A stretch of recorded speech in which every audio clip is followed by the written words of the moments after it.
안녕하세요. 제가 사는 이곳 캘리포니아는 비는 안 오고 요즘 날씨가 많이 덥네요. 이렇게 날씨가 많이 덥지만 나무는 뿌리에 물만 있다면 햇빛이 뜨거우면 뜨거울수록 좋은 결실을 얻을 수 있는 것처럼 사람도 고난 속에서 강해지고 고난 속에서 지혜로워지고 고난 속에서 성장한다고 합니다. 여러분들은 어떠신가요? 혹시 지금 현재 하나님 앞에 무릎을 꿇게 하는 시련들이 있으신가요? 오늘은 우리가 살면서 마주하게 되는 시련들에는 다양한 원인이 있음을 깨닫고 하나님의 선하신 뜻을 깨닫고 잘 감당할 수 있도록 함께 공부하는 시간을 갖도록 하겠습니다. 제목, 닥쳐오는 시련. 안녕하세요. 안녕하십니까? 네, 오늘은 3기 총 주제 그리스도와 함께 받는 고난이죠? 네, 그렇습니다.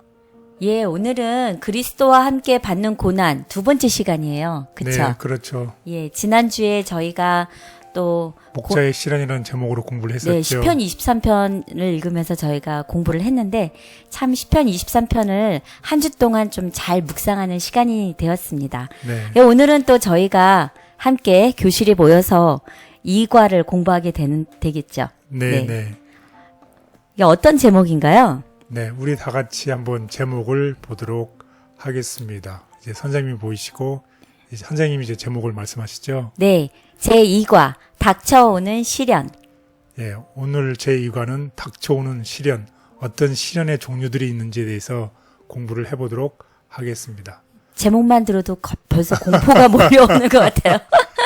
닥쳐오는 시련이 과연 뭐가 있을까요? 우리 삶 속에. 네, 이 시련이라는 것은 아까 지난주에도 배웠지만 이 네. 도가니가 되겠습니다. 네. 펄펄 끓는 그 도가니, 앞으로 우리에게 닥쳐오는 도가니, 시련을 보겠습니다. 먼저 한번 기억절을 보실까요? 네, 기억절입니다. 사랑하는 자들아, 너희를 연단하려고 오는 불시험을 이상한 일 당하는 것 같이 이상히 여기지 말고 오히려 너희가 그리스도의 고난에 참여하는 것으로 즐거워하라. 이는 그의 영광을 나타내실 때에 너희로 즐거워하고 기뻐하게 하려 함이라. 베드로전서 4장 12절 13절. 네, 그리스도인으로서 세상을 살다 보면 이 시련들이 오는데 그 시련을 이상한 일로 생각하지 말라고 얘기를 하고 있습니다. 그런 것들은 우리가 그리스도의 고난에 참여하는 것으로 즐거워하라고 이 베드로전서에 얘기를 하고 있습니다. 그래서 오늘 공부의 방향에 대해서 좀 보겠습니다. 오늘 어떤 방향으로 공부를 해야 될지 한번 우리 보도록 하겠습니다. 도가니 용광로에서 불순물 제거하기. 예, 결국 이 용광로 혹은 도가니는 불순물을 제거하기 위해서 사용되는 것이죠. 네, 지난 시간에도 교사님께서 설명해 주셨죠? 네, 여기서 좀 더 구체적으로 이제 오늘 배우는 시간을 갖도록 하겠습니다. 그래서 정결을 위한 도관인데 이 세 단계가 있는데 첫 번째로는 하나님께서 우리가 우리의 죄에 대해서 집중을 하기 시작할 때에 이 도가니가 이제 떠오르게 됩니다. 시련이. 그리고 두 번째 단계는 우리가 우리의 죄에 대해서 알고 있을 때 깊은 고통을 느끼게 되고 더욱더 우리가 지금 버리지 못하고 껴안고 있는 죄를 끊어야 하는 그 과정은 더욱더 이 가혹해진다는 것입니다. 그래서 여기 보시는 것처럼 이 용광로가 보이시죠? 네, 아주 그냥 너무너무 뜨겁게 느껴지는데요. 네. 네. 뜨거우면 뜨거울수록 시련이 커지면 커질수록 불순물은 다 제거가 되는 거죠. 네. 그래서 결국은 이제 100% 순수한 믿음이 나오는 저렇게 거죠. 뜨거운 시련을 저희가 당해야 되나요? 네, 그래서 다음과 같은 권면의 말씀이 있습니다. 고난의 불로 정결케 하심.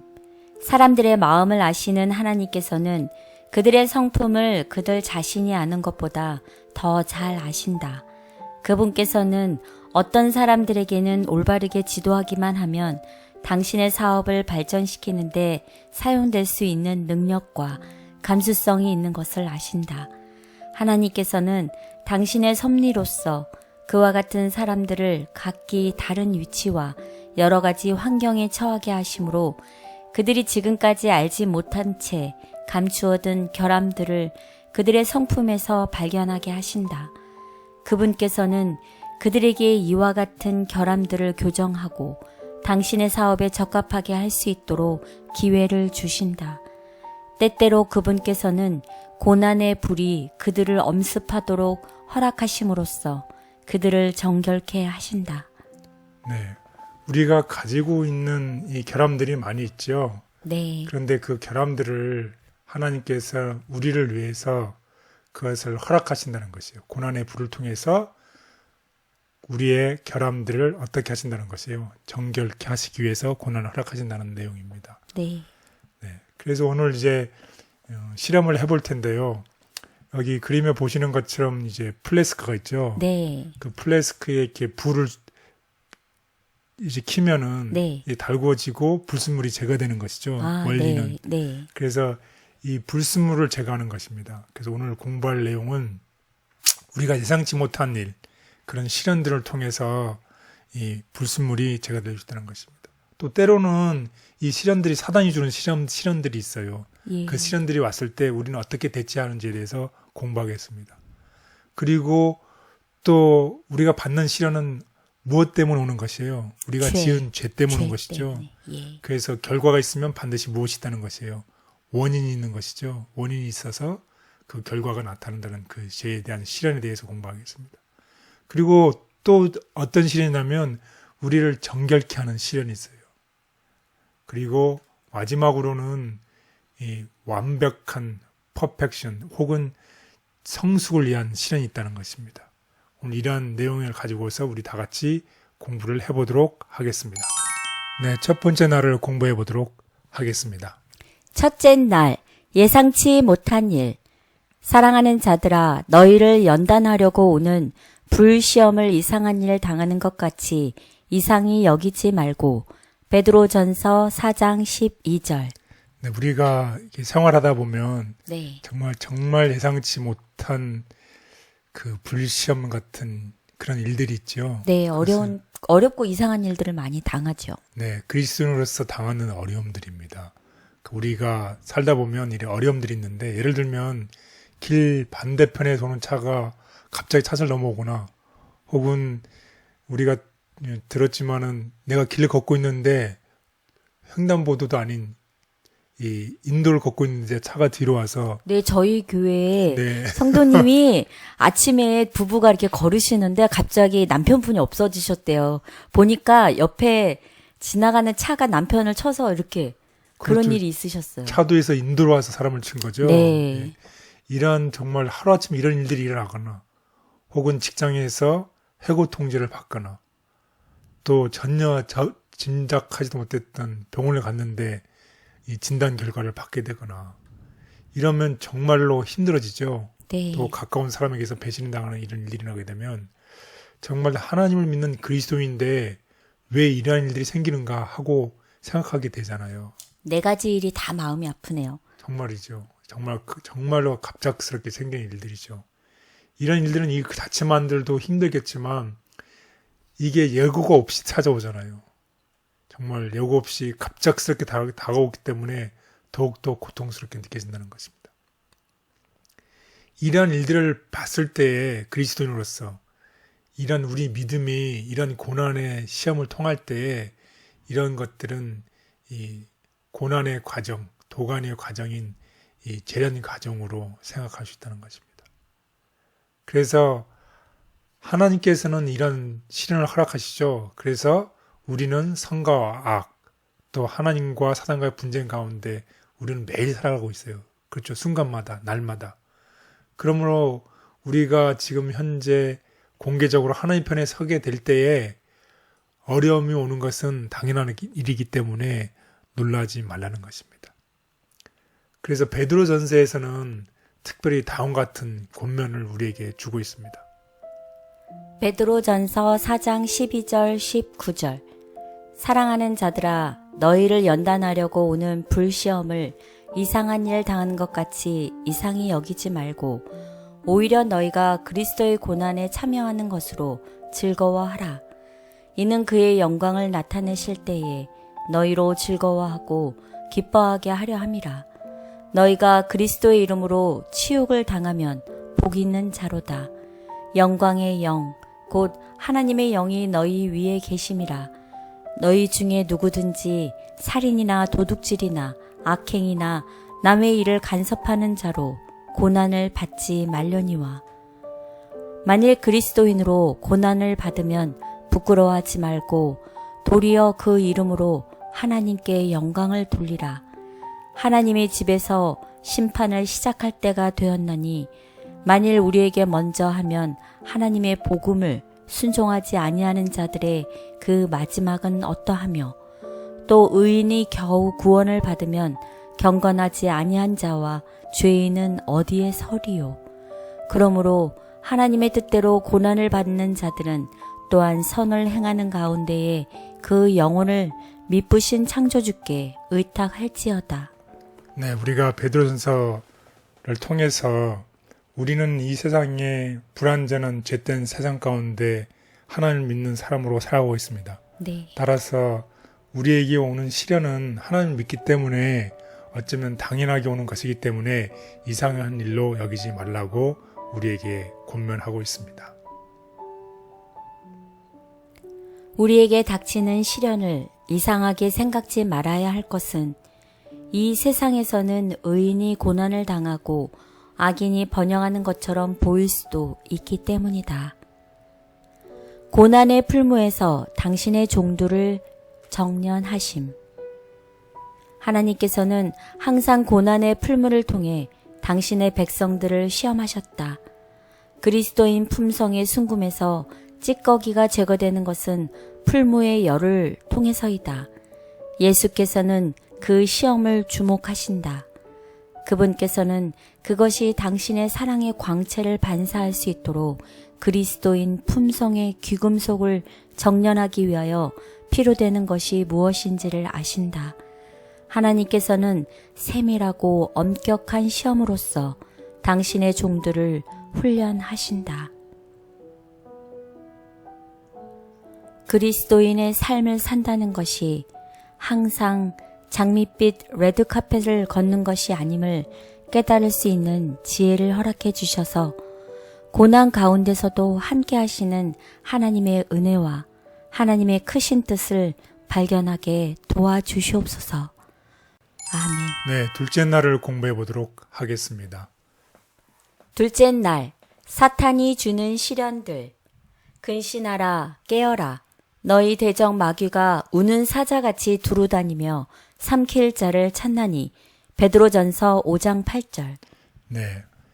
둘째 날에는 이제 사단이 주는 시련들이죠. 네. 이런 사단이 우리로 하여금 죄를 짓게 했을 때 우리는 어떻게 처신을 해야 될까요? 한번 우리 공부해 보겠습니다. 이 사탄은 정말 실제적인 존재고 활동적이죠. 그래서 언제나 항상 우리에게 큰 피해를 입히고 싶어 하죠. 그래서 우리 주변에 죽음을 본다든지 고통, 부도덕, 거짓, 참 안타까운 일들이 있잖아요. 그래서 네. 일가족이 그 죽음으로 갔던 그런 일들, 정말로 안타까운 일들이었습니다. 그래서 이 사탄은 우리를 하여금 꼭 죄를 짓게 만들거나 우리를 멸망시키려고 하는데 온 포커스를 다 하고 있어요. 어떻게 하든지 그의 포커스는 우리를 죄를 짓게 만들거나 멸망시키게 하려고 하는 거죠. 이런 사탄에 대해서 과연 우리는 어떻게 해야 될까요? 거제 성경은 우리에게 다음과 같이 제시하고 있습니다. 베드로전서 5장 8절 11절. 근신하라, 깨어라. 너희 대적 마귀가 우는 사자같이 두루다니며 삼킬 자를 찾나니 너희는 믿음을 굳건하게 하여 그를 대적하라. 이는 세상에 있는 너희 형제들도 동일한 고난을 당하는 줄을 알미라. 모든 은혜의 하나님 곧 그리스도 안에서 너희를 부르사 자기의 영원한 영광에 들어가게 하시니가 잠깐 고난을 당한 너희를 친히 온전하게 하시며 굳건하게 하시며 강하게 하시며 털을 견고하게 하시리라. 권능이 세세 무궁하도록 그에게 있을지어다. 아멘. 아멘. 예, 정말 은혜스러운 말씀입니다. 우리를 움켜 싸우려고 하는 이 사자같이 우리를 찾아서 돌아다니고 있는데 베드로가 얘기를 하죠. 너희는 믿음을 굳게 해서 어떻게 해라? 강하게. 해서 대적하라고 얘기를 하죠. 네. 그리고 이 잠깐 고난을 당한 우리를 어떻게 하신다는 것이에요. 10절에 보면 친히 온전하게 하시고 하시며 또, 굳건하게 하시며 또 강하게 하시고 털을 견고하게 하시리라. 정말 하나님께서 이 고난을 통해서 우리를 온전하게 하시고 우리를 굳건하게 하시고 우리를 강하게 하시고 우리의 믿음의 털을 견고하게 하신다는 것이에요. 정말 은혜스러운 말씀입니다. 그래서 이걸 요약해 보면 절제하며 깨어있으라. 그리고 시험을 견디며 믿음에 굳게 서서 대적하라고 얘기를 하고 있죠. 그래서 하나님은 우리를 회복시키시는 거예요. 마귀는 우리를 파괴뜨리고 망가뜨리지만 하나님은 우리를 회복시키시고 이 전쟁에서 우리를 강하게 하고 견고하게 하시고 온전하게 하신다고 약속을 하셨습니다. 그래서 이미 사단은 하나님 예수님으로부터 이미 패했죠. 그래서 우리가 예수님을 붙들고 있는 한 우리는 승리가 보장되어 있다는 것을 꼭 기억하시면 좋겠습니다. 아멘.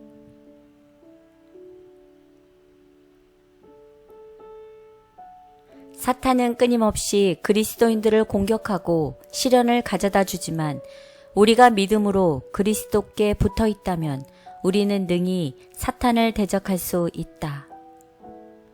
삼킬 자를 찾는 마귀. 우리의 대적 마귀는 지혜와 힘이 없는 자가 아니다. 그는 우는 사자와 같이 두루다니며 삼킬 자를 찾고 있다. 우리는 더불어 싸워야 할 강력하고 기만적인 원수를 가지고 있으며 우리의 유일한 안전은 이제 오사 이 기만자의 괴수를 그 입의 영으로 사르시며 그의 임하심의 빛으로 멸망시키실 그분 안에 있다. 삶의 고난이 닥쳐올 때 눈앞에서 벌어지는 문제에 압도되는 것이 아니라 그 문제보다 더 크신 하나님을 바라봄으로 우리를 넘어뜨리려고 하는 사탄의 공격을 능히 물리치는 담대한 그리스도인이 되게 하여 주시옵소서. 아멘.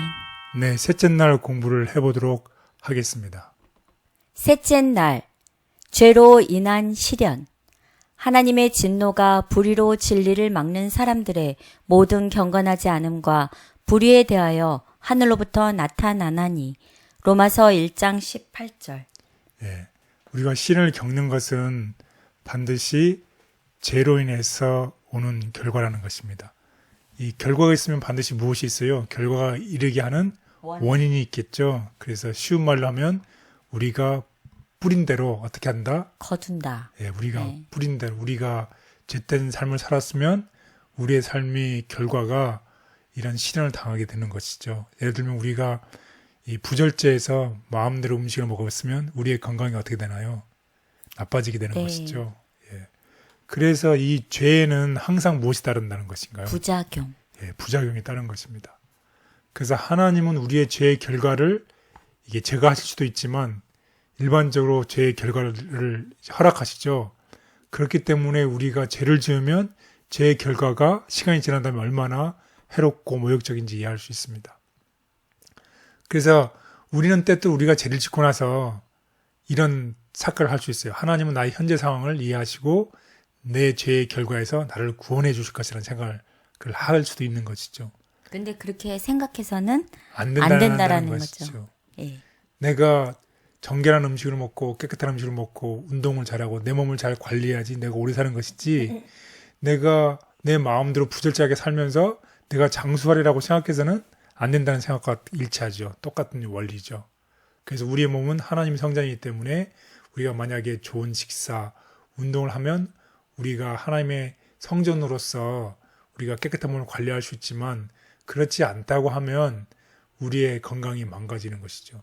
또 그런 건강으로 인해서 또 이런 시련들이 오는 것은 당연한 결과이죠. 네. 그랬을 때 우리가 당연한 결과를 마치 이것이 하나님이 우리에게 주신 잘못 벌이라고 생각을 해서는 안 된다고 하는 것입니다. 그래서 로마서 1장에 보면 바울은 사람들이 죄에 빠지는 과정에 대해서 그 죄의 결과에 대해서 얘기를 하고 있습니다. 우리 한번 그것을 요약해 보면 첫 번째 21절에 보면 우리는 사람들은 하나님에 대해서 생각하지 않아요. 그리고 하나님의 의지하는 대신에 누구를 믿는 것이요? 자신의 지혜. 예, 자기 자신을 믿는 것이요.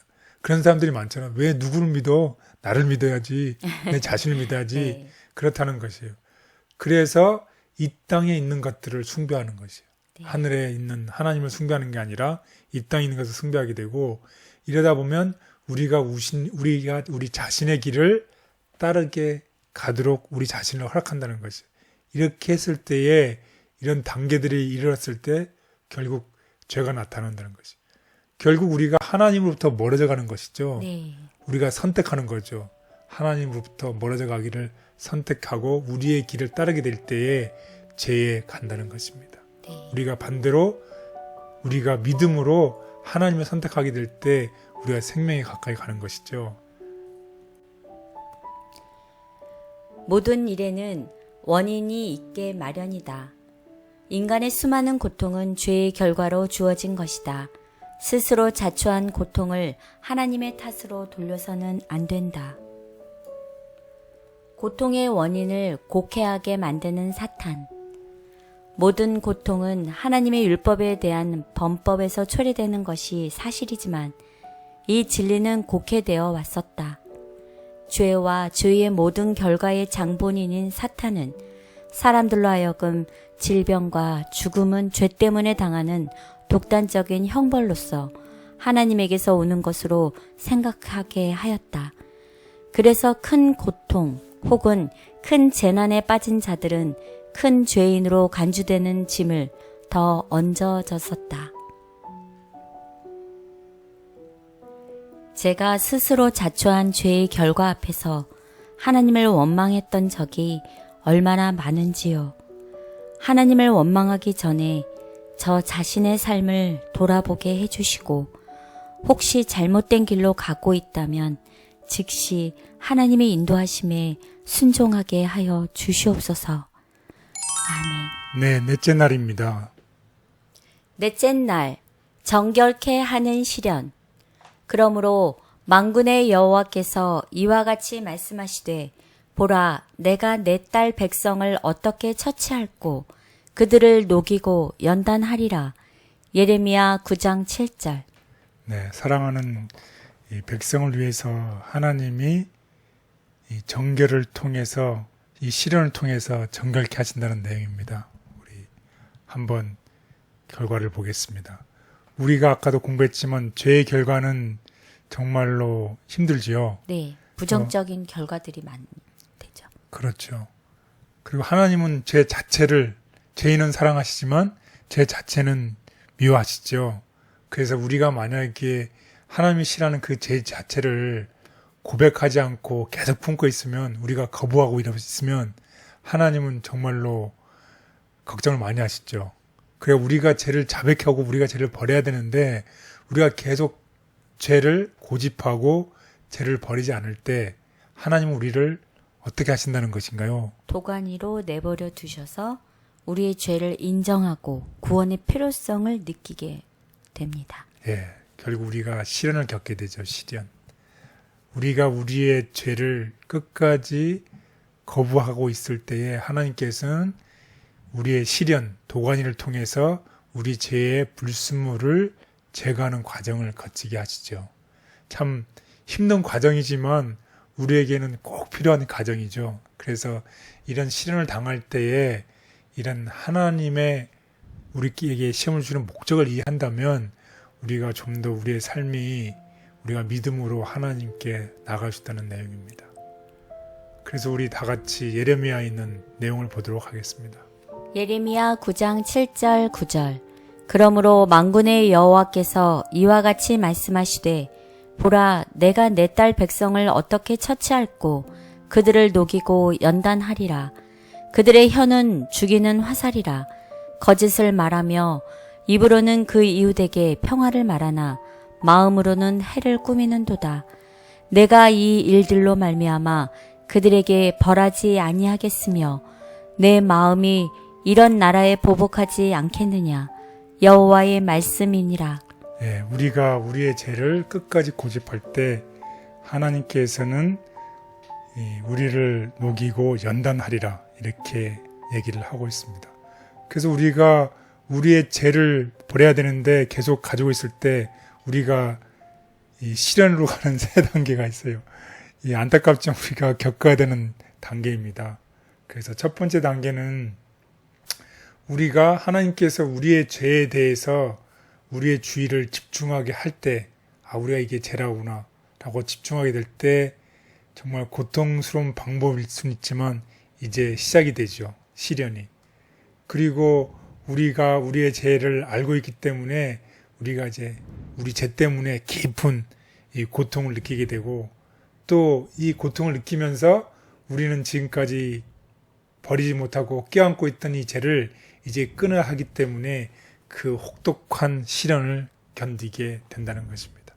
따라서 우리가 힘들지만 우리가 하나님께서 허락하신 이 시련을 통해서 우리의 죄, 우리의 불순물, 우리의 불신앙, 불신 이런 것들이 제거하기 위해서 우리에게 이런 시련을 허락하신다는 것입니다. 그래서 이런 말이 있어요.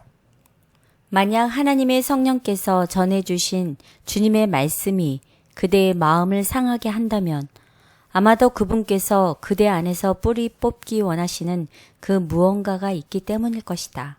예, 혹시 성경을 읽다 보면 성경이 하나님의 말씀이잖아요. 힘을 네. 얻고 용기가 되는 말씀도 많지만 때로는 그 성경 말씀 읽을 때 불편한 점이 있나요? 불편한 걸 느껴보셨나요? 네.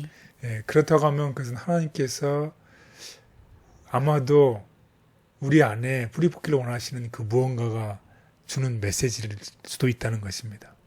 그래서 우리가 때로는 우리가 정말 성경을 읽을 때 하나님 말씀을 읽을 때 기도하는 마음으로 하나님께서 주시는 메시지가 무엇인지를 우리가 깊이 생각하면서 정말 기도하면서 읽는 것이 정말 하나님의 인도를 바라면서 성경책을 읽으면서 하나님 인도하심을 구하면 좋겠습니다.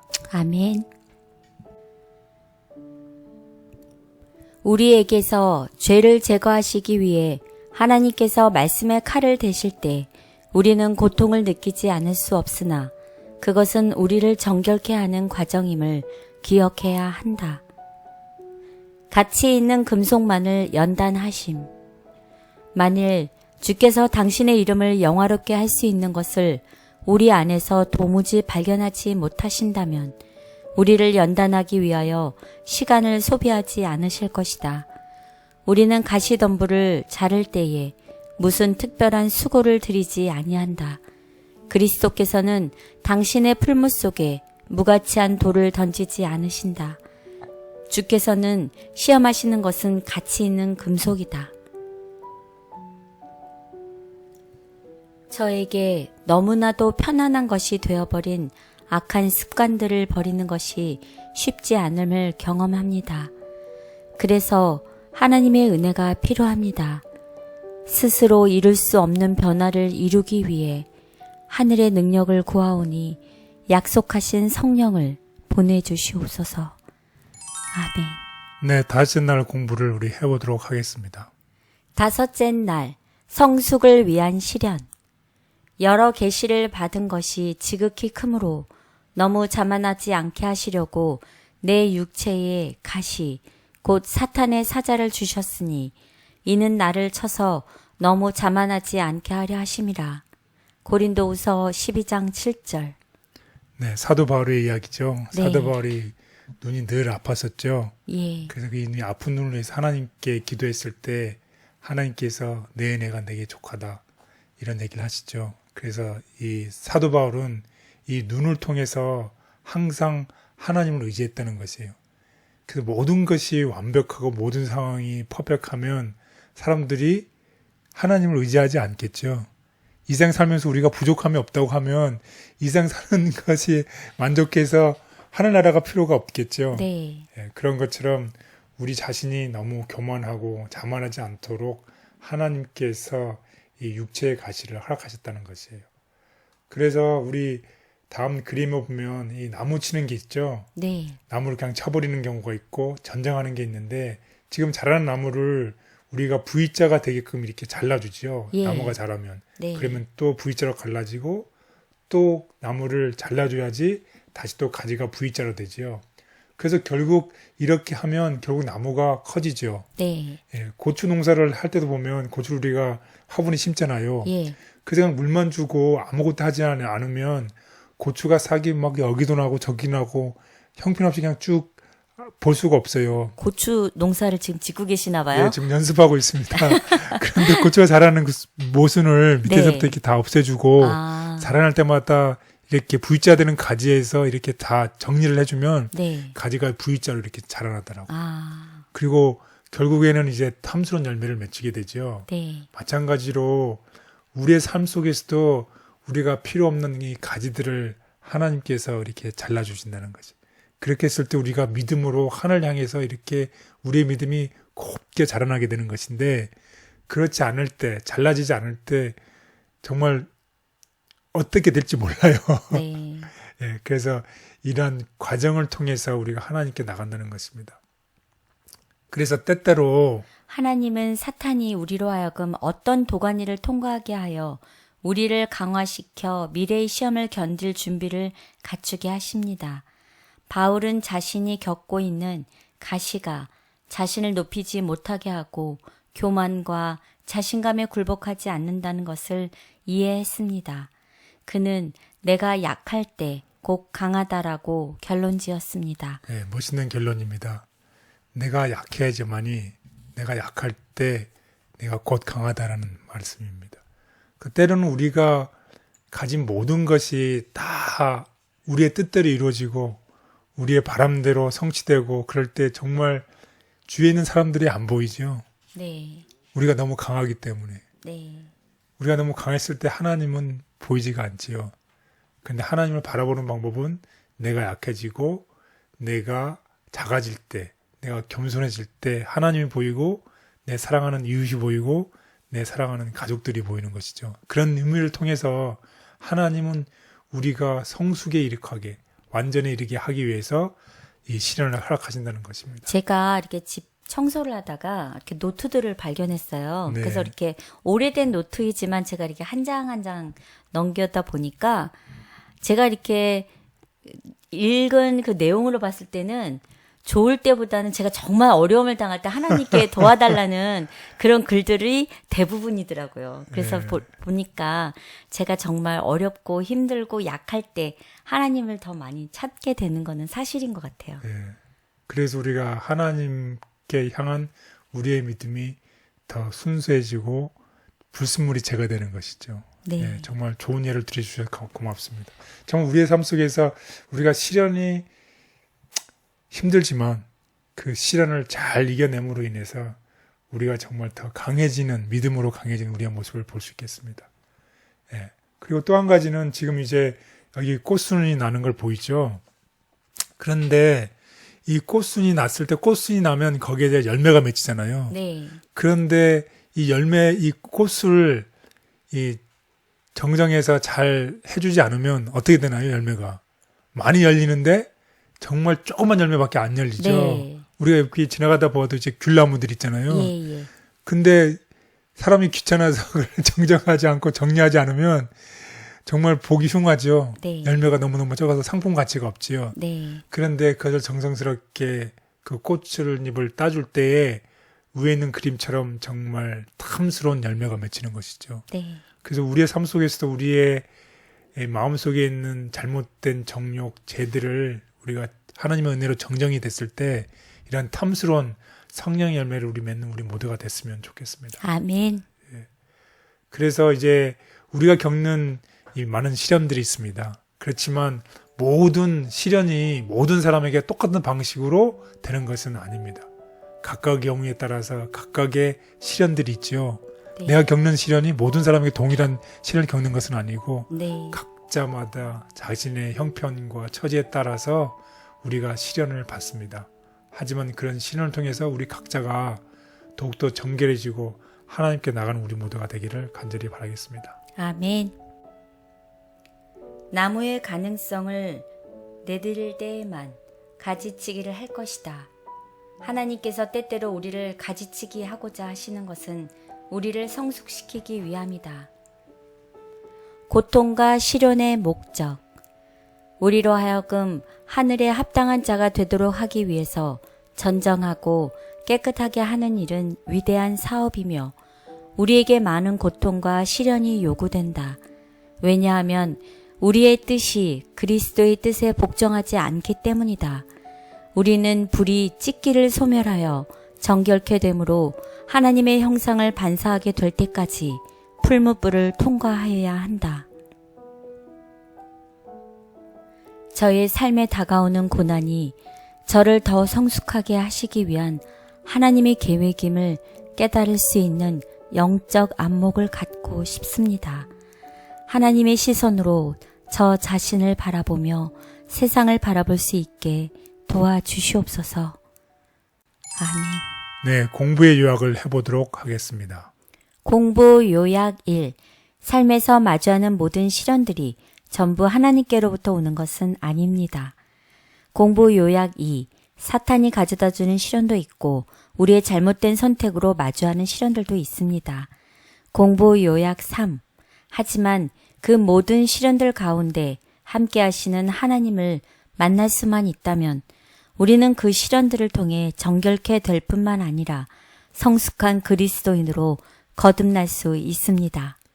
네, 그렇습니다. 오늘 우리는 시련에 대해서 배웠습니다. 하나님께서 시련을 허락하시는 이유는 우리가 우리의 불순물을 제거하고 하나님께 정결한 사람으로 태어날 수 있는 성숙한 그리스도인이 되기 위해서 시련을 허락한다는 것을 배웠습니다.